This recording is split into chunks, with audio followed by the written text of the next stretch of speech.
लिए number 1 player है, इसमें कोई डाउट नहीं। वो हिटिंग एबिलिटी ही बड़ी रेयर है। क्रिस गेल के बाद आया है ऐसा कोई प्लेयर। पहली बॉल से इतना पावरफुली मारते हैं, कप्तान भी रह चुके हैं, बहुत अच्छे प्लेयर है। नहीं, ये मेरे शब्द नहीं है, बल्कि खुद अपने एक इंटरव्यू में रोहित शर्मा ने कहा है उस यंगस्टर के लिए जो खड़े खड़े 110 मीटर का छक्का मार सकता है। नाम निकोलस पूरन, वो धुरंधर जो अपने दम पर सिर्फ 5-7 बॉल में मैच पलट देता था। क्रिस गेल के महान रिकॉर्ड्स को पेड़ की डाली की तरह तोड़ता जा रहा था। ऐसी तूफानी बैटिंग करके टी20 इंटरनेशनल में वेस्टइंडीज का टॉप स्कोरर बना। ओडीआई को टी20 की तरह खेलता, टी20 में रोमांच ला देता था। इस आईपीएल में भी खूंखार शेर की तरह दहाड़ा। लेकिन जब लग रहा था कि वेस्टइंडीज को टी20 क्रिकेट की सर्वश्रेष्ठ सुपर पावर मिल गई है, तभी खबर आई कि 19 साल की उम्र में निकोलस पूरन ने संन्यास ले लिया।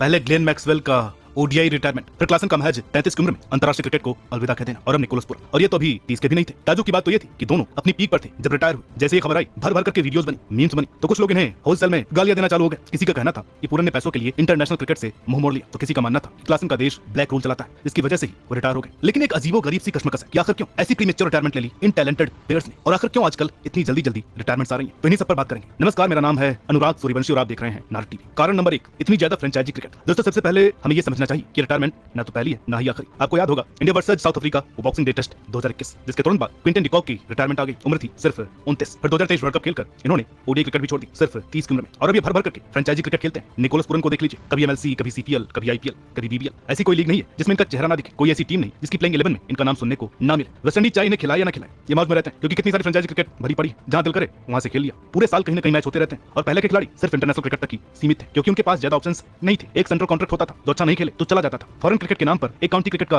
टूर्नामेंट बचता था, ज्यादा कोई ऑप्शंस नहीं थे। लेकिन अब प्लेयर के पास इतने सारे ऑप्शंस हैं, यहाँ पर नहीं तो वहाँ खेलेंगे। कारण नंबर 2, पैसा ही पैसा। जितना पैसा आपको पूरे साल इंटरनेशनल क्रिकेट खेल करके नहीं मिलता, उतना ये लीग दे देती है 1.5-2 महीने में। अब आईपीएल देख लीजिए, ऋषभ पंत को मिले ना 27 करोड़। अब इतना पैसा इंटरनेशनल क्रिकेट में कमाने के लिए 4 साल लग जाएंगे, वो भी तब अगर वो A+ कैटेगरी में हो। फिलहाल जिस ग्रेड में है वहाँ तो 6 साल लग जाएंगे। लेकिन आईपीएल में सिर्फ 16 ग्रुप स्टेज के मुकाबले, जिसके बाद इनको इतनी मोटी रकम मिल गई। अब एग्जाम्पल एक बढ़िया पेमेंट करने वाले बीसीसीआई के प्लेयर और सेंट्रल कॉन्ट्रैक्ट का, जो बोर्ड अपने प्लेयर्स को पैसा ही नहीं देते तो फ्रेंचाइजी क्रिकेट ना खेलें तो और क्या करें। कितना पैसा है, कोई खिलाड़ी अरबपति बन सकता है सिर्फ 6 महीने खेलकर। खुला खाना पीना, ऐशो आराम की जिंदगी, और पूरन बाबू को 21 करोड़ मिलते हैं एलएसजी से सिर्फ 2 महीने खेलने का। वही वेस्टइंडीज वाले 2 करोड़ देते हैं पूरे साल का, यानी कि 10 साल की कमाई सिर्फ आईपीएल में 2 महीने में खेल करके बना ली। और बाकी लीग में भी इन पर खुला पैसा बरसता है। कारण नंबर 3, फ्लेक्सिबिलिटी और ऐश। भाई, जब आप देश के लिए खेलते हो तो 1 साल के कॉन्ट्रैक्ट में रहकर कई चीजों को फॉलो करना पड़ता है, बड़ी स्ट्रिक्ट दायरे में रहकर खेलना पड़ता है, काफी जिम्मेदारी से खेलना पड़ता है, तरीके से गेम को रीड करना पड़ता है, फिर प्रॉपर गेम चलाकर टीम को जिताना होता है। अगर ऊंच नीच की तो सीधा टीम से बाहर, अगर इंजर्ड हो गए तो रिहैब में, एनसीए में जाइए, हाफ फिट रह करके मैच नहीं खेल सकते। इधर चाहिए कम से कम प्रॉपर 2D प्लेयर जो अपनी बैटिंग और बॉलिंग की स्पेशलिटी के साथ फील्डिंग में तेज तर्रार हो। लेकिन जब बात आती है फ्रेंचाइजी क्रिकेट की, तो ना तो इधर कोई नेशनल एंथम चलता है जिससे टीम इकट्ठी हो, वो टीम गेम या स्पिरिट का जुनून हो, और ना ही इंटरनेशनल क्रिकेट जैसा प्रेशर,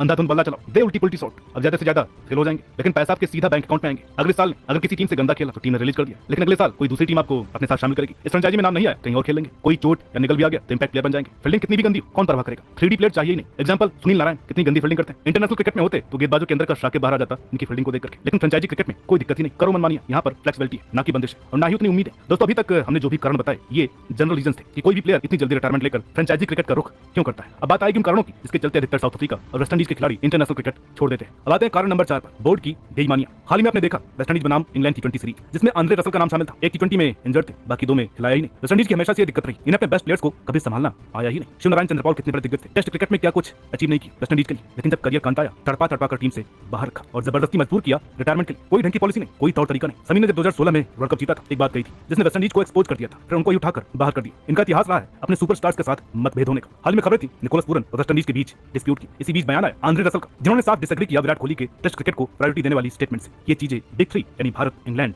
और ऑस्ट्रेलिया जैसे देश कर सकते हैं, क्योंकि उन्हें अच्छे कॉन्ट्रैक्ट, अच्छी डील मिलती है। उनका ये भी कहना है कि अगर आप वेस्टइंडीज के लिए 50 या 100 टेस्ट भी खेलो तो अंत में दिखाने लायक कुछ भी खास नहीं है। मुझे इसलिए भी अफसोस नहीं क्योंकि वेस्टइंडीज ने मुझे व्हाइट बॉल का ही प्लेयर समझा और वो मैं नहीं था जो पीछे हटा। उनका साफ साफ कहना प्रतीक है इस बात का कि कोई से प्यार नहीं है यहाँ सिस्टम के नाम पर। वो अलग मसला है, इस पर एक अलग से वीडियो बन सकती है। या आखिर क्यों वेस्टइंडीज क्रिकेट बोर्ड इतना टैलेंट होने के बाद भी इतना पीछे, क्या कमी रह गई? अगर इस पर आप विस्तार से इनकी गलतियों और सालों के डाउनफॉल पर वीडियो चाहते हैं तो कमेंट में वेस्टइंडीज डिजास्टर लिख दीजिएगा। जितने ज्यादा कमेंट आएंगे हम उतनी जल्दी वीडियो लेकर आएंगे। अब बात रही साउथ अफ्रीका की, तो इनका कलर रूल कितने खिलाड़ियों का करियर खा गया। 11 में से 6 खिलाड़ी आपको नॉन व्हाइट प्लेयर रखने पड़ेंगे, जिसमें से 2 ब्लैक होने चाहिए। अब या तो आप एबी डिविलियर्स, बेहद ही एक्स्ट्राऑर्डिनरी, जो किसी भी कंपटीशन में फर्स्ट ही आएंगे, या आप हो डेविड कॉनवे कि मेरा देश नहीं खिलाएगा तो फिर मैं न्यूजीलैंड चला जाऊंगा। इमरान ताहिर जैसा बनना भी आसान नहीं है। जिस देश से सब भागते हैं उसी देश से ये हाईएस्ट ओडीआई विकेट टेकर बने बतौर स्पिनर, और टी20 में भी टॉप 5 विकेट टेकर बने। इसलिए दक्षिण अफ्रीका के कई खिलाड़ी या तो कोल पार्क, जिसे इंटरनेशनल क्रिकेट खेलना है, अपने ऑप्शन ढूंढता है, और अगर उसी टीम में खेलते खेलते भेदभाव दिखे तो जो सहन नहीं कर सकता वो तो रिटायर होगा ही ना। ये देखकर भी कि है तो ये टीम चोकर, कभी कोई टूर्नामेंट जीत करके नहीं आना है, चाहे क्लासन कितनी जान झोंक दे, कोशिश कामयाबी तक नहीं जाएगी। डेविड मिलर जैसा कैरेक्टर होना भी दुर्लभ है। कारण नंबर 5, मेंटल फैटिंग। और ये ऐसा कारण है जो दिखता नहीं